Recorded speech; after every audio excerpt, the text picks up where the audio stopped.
Hey everybody, Bobby Medina here with my very dear friend, the great Paul Barron. And we have a very special guest for you today. Somebody you've seen all over the place on YouTube and in different parts of the world. He's somebody that's we consider very special. He has studied trumpet at the studied music, I guess, at the Royal Academy of Music in London. He's had some wonderful teachers, including, of course, Wayne Bergeron, Chris LaBarbera, Mark David, Mike Lovett, Simon Gardner, and many others. He has played alongside numerous artists, and just to name a few, people like Al Jarreau, Michael Bublé, Robbie Williams, and that list goes on and on. He's one of the top show players over in London, having played things like Aladdin, Beautiful, Wicked, Barnum, Motown the Musical, and he's performed with a number of fantastic bands, including the BBC Big Band, Gordon Goodwin's Big Fat Band, and many others. He's also a Yamaha and GR mouthpiece artist. He is a music producer and a content creator extraordinaire. So welcome, Louis Dowdeswell. Thank you for being here with us today. Thank you very much, Bobby. Thank you very much for having me. It's very exciting to get to talk trumpet with you guys. Looking forward to it. Awesome. Well, we'll let Paul throw out the first question. Well, Yeah. you know, I mentioned this right before we started recording, but Louie's got a beer there. I realized that we talked about this. It's whiskey o'clock, I think, over there for you, and it's like mimosa or Bloody Mary time for us right now. Absolutely. Yeah, excuse the beer, and also excuse my intimate in the middle of studio moving boxes. So yes, we're in the middle of moving studios, and I'm also drinking beer. So that's kind of where we're at. So yeah. Well, Cool. you know, these are very relaxed interviews, so that it all fits in perfectly. So my first question, and I love this question. Maybe I'm the only one that does, but I always ask really great players when I meet them. Was there ever one light switch moment, one aha moment where something just really clicked for you? It may be something that somebody said. It may be something that you just figured out. All of a sudden something clicked and it was like almost immediate positive influence on your playing. Did you have one of those?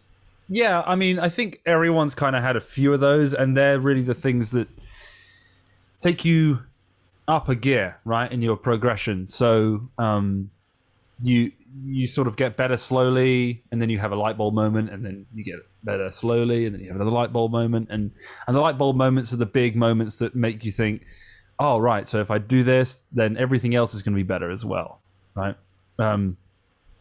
So for me, I've had a lot of different experiences like that. Specifically, this is going to be a funny chat because about 3 weeks ago, I took a lesson with Chris LaBarbera for the first time, and I started studying Reinhardt with him, and in quite a serious way as well. I got quite seriously into it.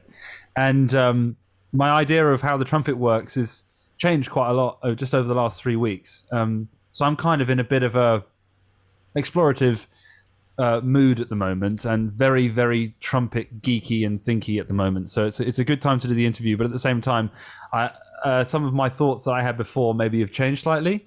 So what a light bulb moment might have been might have also changed over the last 3 weeks for me. Anyway, one thing that comes to mind particularly is that air is overrated, and that I feel as though everyone uses, well, not everyone, but the vast majority of people are using more air than is actually necessary. And for me, you know, I get asked quite a lot sort of how I play in the upper register, and it's a combination, or we'll talk about it in a bit, I'm sure, but it's a combination of, you know, a good environment here and a good engine, but, you know, having everything in balance and everything, you know, synchronized. And I feel as though a lot of people have got a lot more tools available to them that they are not utilizing efficiently, and they're just overusing their engine and pumping way too much air down the horn. You know, it's got a small little hole, and we've got to try and feed all of that energy into that hole to try and get the desired effect, the desired sound. And that was, I guess, I kind of always played with that in mind, but it wasn't until that sort of, I had decided at that point that air being overrated, everything sort of got better from then. It's just a conversation that comes up all the time. I also feel as though like the conversation about air is it's had more than anything else, and I think it has less of an effect on the instrument than anything else. So at least particularly from like an understanding of what goes on when we play the instrument, that was a really, really big thing for me. I would say that was my biggest light bulb. And Louis, you're talking about the amount of air, right? The volume of air, not the speed of it. Is that correct? Yeah. Okay. Yeah. And something else I've learned recently as well is that I feel as though there's like a common misconception as well with regards to air. It's something I've only learned recently, but it makes so much sense. People think that the speed of the air increases the height of the note. It doesn't actually. It's the speed of the vibrations of the lips which increases the frequency. And the way we go about doing that is actually with high air pressure, not with air velocity. Air velocity will make the note louder, and air quantity will mean you can play the note for longer. So also you require more air quantity to play in the low register than you do in the upper register, and you need a lower air pressure to play in the low register, which means you need a longer air column and a shorter air column to play in the upper register, and a shorter air column will allow you to have a higher air pressure. So it's all these little things that kind of go in to the understanding of it. But the reality is that we're all too strong for our own good, and do ourselves damage, and we're breathing and blowing from the wrong places, creating air columns that are too long because we think that we need to do everything with the air. What do you mean by that? By the short air column and the long air column? That's something I haven't really heard. Yeah, so it's in my understanding that you can kind of control how long the air column is by from which area of your, I guess, abs you're deciding to push from.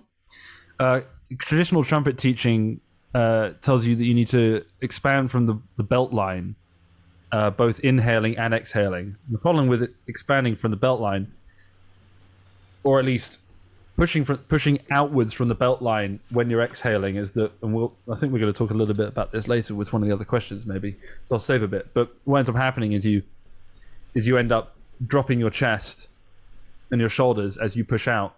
You end up with all sorts of hernias and things like that have other problems, and then you also end up with a huge amount of tension in the top of your shoulder area and your neck because your chest has dropped.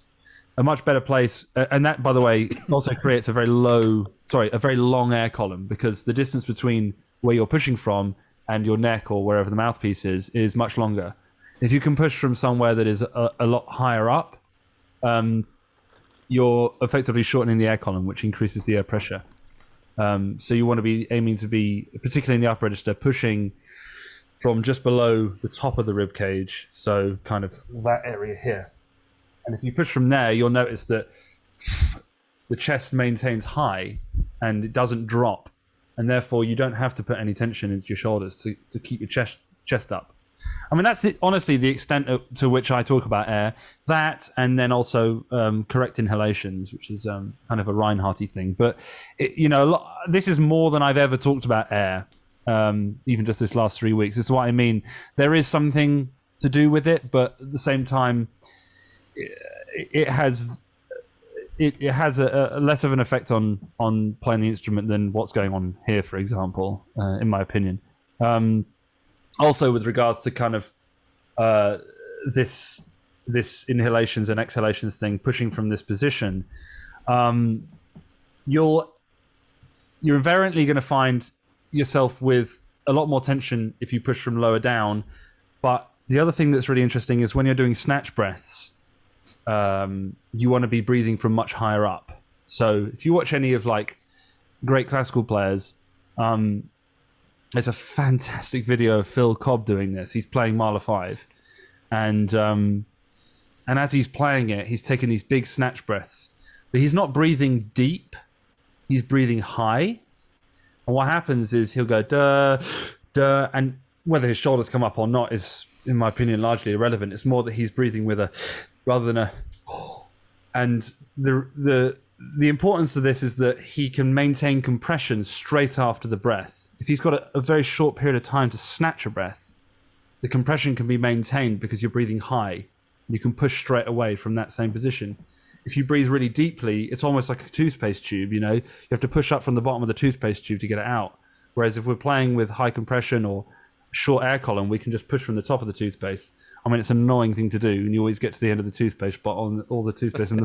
Anyway, but it's an interesting concept, and I'll tell you, it just reminds me of something Jimmy Stamp told me many, many years ago. But he would say, whenever you're grabbing a quick breath, you got to make sure that your abdomen or your muscles stay engaged. You know, you can't let up, and this is a big problem for a lot of people. They don't understand that if I'm attacking, you know, hitting if I got a F high F in a row, you got to stay set here. You can't let up in between every note, right? And that's a big problem with people. It's funny you should say that, because something I talk about quite a lot in lessons, and this, I guess, could be another light bulb moment for some people. And Listen I guess up. Yeah, this was a light bulb moment for me, but I don't remember it happening. It just seemed clear to me that this is what should happen, and I think this is as a result of always tongue stopping anyway. I mean, of course, when the music asks for it, right? But there's so much sort of negativity surrounding tongue stopping, yet, you know, all the commercial musicians do it because it's a musically correct thing to do, and it's not only that it's the musically correct thing to do. If you're a classical player, for example, and you play right? Funnily enough, every note that you've just played is tongue stopped, because you stop the note. You know, the valve of the tongue is stopping the air and then releasing it, right? But you would never go da, da, da, da, da, da, da, with a different breath attack for every single note. So, yeah, a bit like what you were just saying there, Bobby. Like, you know, if you're engaged and you're going to go da da da da da da da da da, something like that, and you've got these A's, for example, just at the top of the stave, playing kind of lead trumpety, you would never re-engage your breath in between each note. You'd always hold it, and that always seemed really obvious to me. But and I think the reason it seemed obvious to me was because of my utilizing the tongue stop. But if you've been told not to utilize the tongue stop, you have to figure out another way of stopping the note. And the only way you can do that is either with the air, which is actually the correct way to do it out of these two, or with the throat, which is what some people are not doing. They go da da da da, and they try and keep engaged, but the throat stops the air, and then you end up with loads of tension. So, you know, there are three ways of stopping a note: tongue, throat, air. And the only two that you should use are the tongue and the air. And the throat stopping thing is like a real problem, because people, you know, da, that sort of sound, da, you know, and I think it comes from like bad habits when people are being told to support, particularly when they're being told to play quietly and support. People think that it means you have to go, da, da, da, da, da, da, da, you know, and actually it shouldn't be like that. You know, there's too much energy for what is being required musically. And if you can't play those notes without having all that support, whatever that word means, you know, then there's a problem here. There's an inefficiency that's going on here. So the engine only needs to run as fast as it needs to run. But to your point there, with back to the tongue stop, playing a number of notes in succession. One, it's typically more musical, right? When we're doing that, and it's two. It's almost like you're playing one note when you're up there. You're just like da da. At least that's how I feel when I'm on that's top absolutely of it. Exactly the correct way to do it, but you would be amazed at how many people, if I gave that phrase to, they would go da da da da, you know. And the problem is that it's too inconsistent. You don't know what the next amount of air that's going to be thrown through the horn. If you just go da da da da, you know, all you have to do is drop the tongue.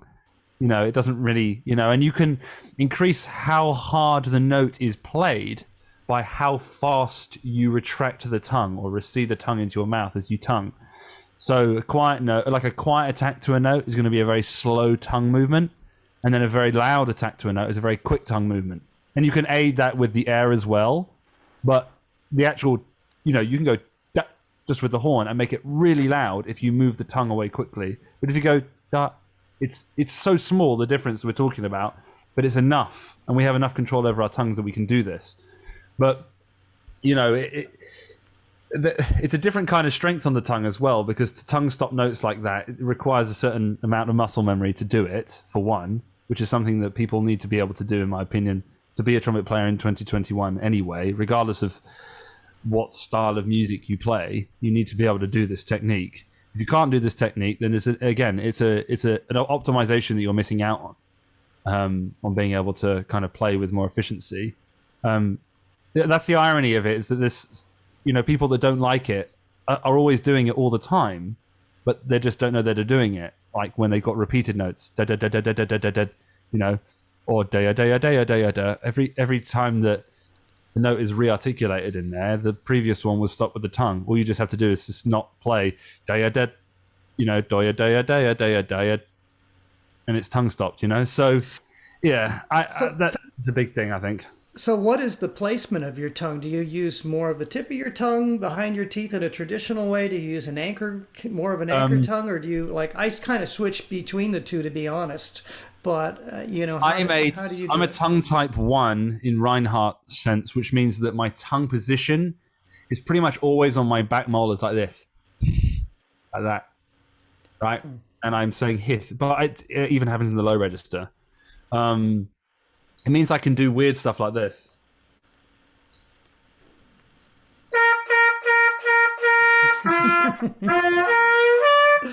It's like a magic show. It's like, I think I can book that as a magic act. But it means I'm not really engaging the corners in a particularly, if I need to play the trumpet properly, of course I need to do that, because my teeth are closed when I'm doing that. Dad, dad, dad, dad, dad.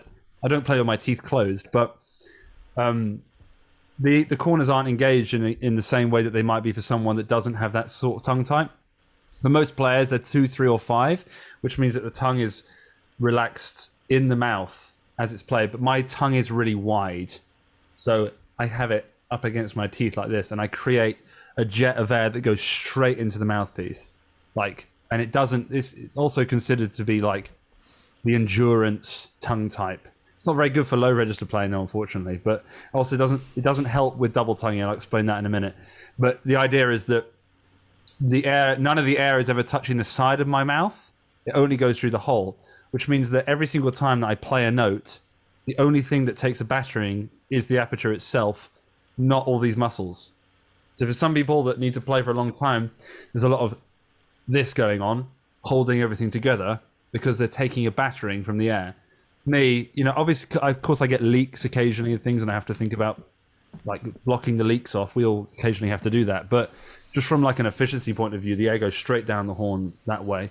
And I don't know why that started, but it's an anatomy thing more than anything. But from where I used to tongue between my teeth occasionally. You know, sometimes I'd even open the aperture up with my tongue. You know, but the last 3 weeks, all that's gone in the bin. The only place I tongue is just behind the top teeth on the gum, no matter what the register, no matter what I'm doing. And my tonguing is way better than it's ever been. One of the big problems with pedal tones and one of the big problems with lowering or putting the horn angle up as you descend, da, da, da, da, da, da, da, and putting your head down, is you make the mouth cavity smaller in comparison to where the horn is, because the tongue is suddenly up against the top of your mouth, da, da, da, and you end up going th th th through your teeth, th th th th th, and you get this th tongue in the low register. So people should try that. I used to do that. I used to watch any video of me, da, da, da, da, da, da, da, and the only way I could play in that register was to th tongue, because the tongue was too long. If you pull your head back and you pull the horn angle down, then the tongue can sit very comfortably behind the top teeth. Why do you think Sergei Nikayakov has got such incredible articulation? It's because he's extended the amount of space in his mouth by having a low horn angle and by having, you know, I think he's a type 3B, but there are a lot of other things as well that Sergei is, you know, and it's unbelievable. But that's definitely something. And I feel as though one thing that's completely changed about my playing is the ability to, if I pull the horn angle down as I go lower instead of up, my ability to articulate in that register is greatly improved. But a lot of other things have changed as well, like a lot. So yeah, it's a weird thing. That's very interesting. interesting. We could do a whole Reinhardt, interview just on all the different Yeah, types. we've actually been talking about it for some time, and because it's so kind of complicated. There's all the different embouchure types and all that kind of stuff. The classifications. I'd love to know what I am. Here's the thing, right? I think that Reinhardt massively over confused everybody, and it's really unfortunate because he knew more about what was going on than anyone. It's so clear to me. The whole thing is so clear to me now. I watch any trumpet player play, and I can see how their anatomy is enabling or disabling them to be able to do something. And I was so of the impression 3 weeks ago that like, oh, it's fine. You'll be able to figure this out or that out. I was so unaware of what was going on with the teeth. And it seems like a huge amount of information that you need to sort of know everything about. But the beauty of what I've been doing the last 3 weeks is that I have some fundamental like foundations, and there are rules, and the rules are great because it gives you some discipline when you're in the practice room. It's so easy, it's so easy to pick up the horn and just blow blah, blah, blah, blah, blah, blah, all day. And you can be doing your routine, but the problem is you don't have any rules that you have to, you have to stay within, any boundaries you have to stay within. And for me, this has been the thing. I didn't know whether, for example, I should protrude my jaw, or I should roll my bottom lip in, or curl my top in, or I didn't know whether I should have my horn angle down or up, because every day I could do it and it would be better one day like this or better one day like that. And there was no consistency to how to progress. And the beauty of the routines, and this is the other thing, is that there's lots of information out there about Reinhardt, but you need to be guided through the routines to make sure you're doing them the right way. There's no access to any of the actual routines themselves. Dave Sheets has them, Chris LaBarbera has them, I have some of them now. So you can read his encyclopedia, which is this thick, and it confuses the hell out of you. Yeah. But the reality is like, once you get the basics down of understanding what the rules are, and they're not rules like all the rules are logical. All the rules are logical, and it's totally blown my mind how my real problems when I was playing before were like playing in the low register for an hour and a half, and then being given a lead chart, and having to sort of ramp up the gears like in one go, having gone blah, blah, blah, blah, for an hour and a half, as I said, and then suddenly have to pull it out of the bag and go somewhere else on the horn and play with a lot of things were different for me, even like mouthpiece placement was sometimes different as well, and a lot of people have this issue where they change their mouthpiece placement just depending on their range, and all of that's gone now. I play on one mouthpiece placement. I've gone upstream, which I was when I played in the upper register, but in the low register I was downstream. And I think this is as a result of like manufacturing a way of getting by at work. You're given something to do, and you have to play it. And I'm pretty good at figuring out a way of doing anything on the trumpet. But the problem is when you do that enough that it's almost like blagging it. I know this sounds crazy, but it really is weird. Like you just put the horn on and you just have to make it work, whatever. And it's not that things were like hard necessarily. It's just it wasn't correct. So now I have a way of playing that's the same all the way over the horn, but it's rooted on my upper high compression set, and it's been brought down. And that's the thing that no one else sort of necessarily deals with on any of these other methods necessarily, is that the trumpet is to be learnt to be relaxed into the low register rather than sort of climbing this ladder. I've always talked about that. I've always felt like people are practicing the upper register from too low down. It's much easier to practice it from isolating it as a different thing. But actually, after they've isolated, they then need to bring that down into the rest of their register, And that's kind of, and it doesn't even look, it looks nothing like it used to. But what I've noticed, the benefits of it have been that the upper register has become even better, because I'm living in that set. So I'm not, something that I always used to love doing before the pandemic was if I was on lead trumpet for a gig, like lead trumpet, and it doesn't happen all the time because, I've got to wait my turn and all that sort of stuff, which is totally, how the world goes, and that's great. I love playing any pad in a big band, but something I really struggled with was playing fourth, and then having to do lead at the end of the day.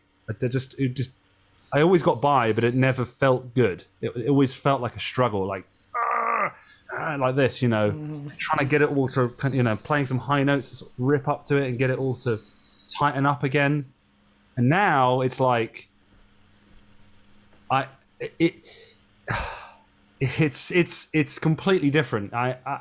I'd love to go into it in like a huge amount of detail. We could go on about it forever, and never get to the bottom of it. Well, but it isn't as crazy as it seems, and I feel as though it's potentially dying, and that saddens me based on just how much I've got out of it in 3 weeks, like a lot, and it's been explained to me by the best guy who can explain it to me, and I'm so glad I took the lesson. But it's also sort of thrown all my ideas about the trumpet in the air in a good way.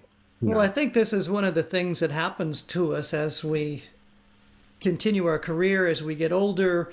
People that are smart are constantly trying to refine themselves. And this trumpet is something where it's virtually, as you know, and we all know it, it's virtually limitless, Yeah. And the biggest thing is you kind of seeking out good instruction, and something that Paul and I have talked a lot about is with people, we've done some of our own workshops. And we always encourage people. Well, we're not very dogmatic about things. Some people are really stuck on like I was a Jimmy Stamp student for many years in college, but some people are really hung up on, you got to buzz for 45 minutes a day and this and that. I don't hardly buzz anymore on my mouthpiece. Although it did help me. I understand it. Occasionally, if things start to go south, I might bring my focus back in. Some people are just, it's Claude Gordon's method, or it's Bill Adams or whatever. So we've kind of, between Paul and I, we've managed to study a little bit of a number of systems. But the real trick, and this is really cool to hear you talk about this, because we've both been interested in this Reinhardt thing, and it's something that I have not personally explored other than the books, and I have seen the routines, but it's personal experimentation to figure out also what works for you and how to get it to work. It is, but what I realize is too much personal experimentation without the boundaries is the problem I was having, right? And here's the other thing. You're right, it's not good to be dogmatic. But at the same time, let me give you one example. Free buzzing is actively bad to do for an upstream player. For anyone that's type 4 or 4A or 1A, but there's no one who's 1A.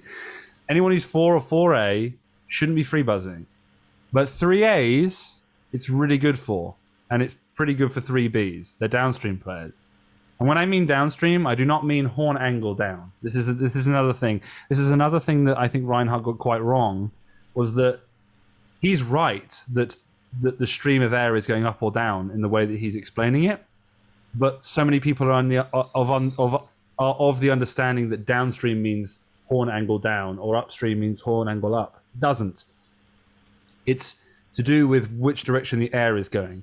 And what that means, and you two probably already know this, but there will be a lot of people out there that won't know this, it's dependent on how much of each lip you have in the mouthpiece. So if you have 10% top lip and 90% bottom lip, you're an upstream player. If you have 40% top lip but 60% bottom lip, you are still upstream. But anything that's 50-50 or more top than bottom, which is the vast majority of players, by the way, is downstream embouchure. And for example, there are a lot, like, for example, Wayne is a 3A, and people would probably think he was an upstream. But he's probably between 70 and 80% top lip, which makes him very, very much a downstream player. And I'm about 15 to 25% top lip, mostly bottom. So I'm very much upstream, like Bud Brisbois or Doc Severinsen.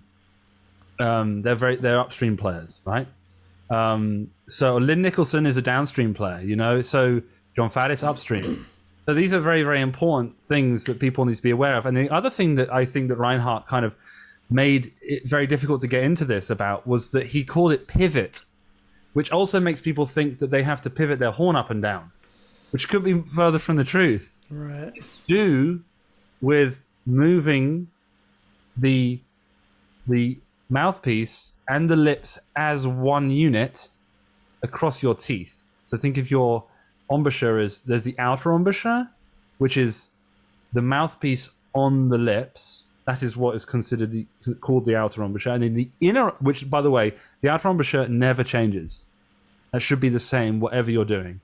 And then the inner embouchure is the outer embouchure, i.e. the mouthpiece and the lips as one unit, tracking like a ruler up and down on the teeth. Okay, now this is something that no one else seems to talk about, and it's like, in my opinion, it's everything. I mean, if you watch, like as I said before, if you watch some of the best classical players, their pivot, i.e. this movement, this vertical movement up and down, is it's very clear to see, and they also, even whether they know they're doing it or not, it's working so efficiently and well. You can see it all working, you know, like this, you know, that it's going up and down. It's such a small thing, and if you're doing it properly, you shouldn't even really be able to see it properly. But it's a very clear. Everyone does it, but we're not utilizing this tool properly. And I've kind of known about this maybe for 3 or 4 years, but I haven't known how to use it to my advantage necessarily. And since having this lesson with Chris, it's completely, it's been more for me. It's been more about learning to pivot descending rather than ascending. So I play a high C and then I pivot towards my nose to go lower. Now, this is the other problem with Reinhardt, is that that's not the case for everyone. Some people do the opposite. Right, for example, Wayne, as he goes higher, he puts the mouthpiece on his face, and as he goes higher and ascends, his lips and the mouthpiece track towards his nose up as he goes higher. And when he goes lower, they go towards his chin. And it's only a tiny amount, but it's happening. If you were to look at an X-ray, you'd be able to see it going up and down like this. And there's a really good version where I think it's Dennis Brain and definitely Bud Brisbois are doing. There's an X-ray of them playing, and you can see the track on the teeth. So as he goes higher, Bud pulls down. But he's a tight force. He's upstream, very little top lip, lots of bottom lip, and he'll pull down to go higher, and it sounds like a really simple thing, but that is what the pivot is, and it's very confusing because it's not a pivot. It's like an embouchure motion. It's like the embouchure sort of is in motion, and this is where I feel as though there's seems to be a bit of misunderstanding and why, unfortunately, it's not being taken up enough, in my opinion. You know, it's fantastic. So, in your opinion, is that when we're tracking like that, that's keeping your aperture in between the opening of your teeth? Yes, correctly, right? So your airstream is going straight through into your mouthpiece. Reinhardt thought that playing the trumpet was like playing golf. It's all about, or snooker. It's all about angles. So a combination of the horn angle or the angle at which the air comes off the bottom teeth and how it hits the top lip. So the first thing that we have to do is we have to make sure that we're clearing the top teeth. And one of the biggest issues when people go high is that the teeth are impinging on the top lip from vibrating. So we have to make sure we're clearing the top lip so that the top lip is sufficiently below the top teeth. And then that gap, and this might be why I have an anatomical advantage of playing the upper register. And I didn't agree with this before, but I think I do now. Because, for example, for me, I don't play with my teeth closed, but when they do close, there's a big gap between them. So my advantage is that my jaw doesn't have to be as engaged to be dropped too much to open that hole. But I do have a disadvantage as well, which is a very short top lip, which means that the top lip needs to be pulled down physically to underneath here. Some people don't have this issue, you know, they have a very long top lip and it's pulled. Or short teeth. Other people with short teeth as well. It's the same. And short teeth is very much a signal of potentially being a 3A, because if you have short top teeth and you have potentially a longer lip, when you naturally close your lips, for me, my teeth are closed, and then I have to bring my bottom lip up to meet my top lip because the top lip's too short, right? Mm-hmm. Whereas for some people, their top lip is down here, and they like close their... I guess, right? Yeah. It's the same. I got a long top lip, but I also have long front teeth. So that's always, it's something that I've had to be careful about, trying to keep it over the top teeth as well. Yeah, exactly. And that's the first thing that you need to do, right? Anyone needs to do is make sure that they're clearing the teeth, right? And then the other big thing that's not even in the encyclopedia, but is the biggest thing about Reinhardt, and this is another maybe light bulb moment for me, and I'm so aware of it now when I see people play and when I analyze people, is this thing called the legs of the inner embouchure. Now, it's kind of a mysterious phrase, the legs, but once you understand the sensation of having good legs, you really start to understand why you're splitting notes or why your production's bad. People that come off their legs or fall off their legs are actually pulling too much pressure off their teeth. So you have to think of the lips and the teeth and the mouthpiece as a bit like a sandwich, right? And you're sandwiching the lips into the teeth with the mouthpiece sufficiently so that they vibrate when you want them to. Now, if you take too much mouthpiece pressure off and you leave any sort of gap between the teeth and the lips, or you're not applying sufficient pressure to form the embouchure in the way it needs to be formed, that is considered coming off your legs. And we all know that sound when we go into the low register. As we start to descend into the low register and you start pulling the mouthpiece off your lips, you get that it starts to get a bit flat, and you get like bad production in the low register. And that's actually because there's not enough pressure being applied to the lips. The biggest difference between amateur players and professional players is that amateur players tend to play with a lot less pressure in the low register than professional players, and a lot more pressure in the upper register than professional players. I know this is a very broad stereotype, of course. Whereas professional players are playing with a lot more pressure in the low register. One of Reinhardt's things was to say, like, kind of, you need to be playing a low C with as much pressure as you're playing a high C. And that's a weird thing to think about. We're so used to being told to pull the horn off our faces. But I bet you've experienced phrases where maybe you've gone like, I don't know, you've ripped up to a high C sharp, for example, and then you have a quick break, and then the next note you've got to play is, say, a G sharp just underneath it. Something like that, right? How many times have we split that G sharp after the C sharp because we've pulled the mouthpiece off our face because it's a descent, we're descending, and we pull the horn off. And what's actually happening is we're not tight enough to our embouchure, we're not on our legs enough to be effective at playing that G sharp, because we're assuming that, like, because it's lower, we need to pull the horn away. And this happens as we descend into the low register, and it causes all sorts of issues. And we should be trying to play with as much pressure in the low register as we can, because it's really, really hard to play a low C with lots of pressure in tune.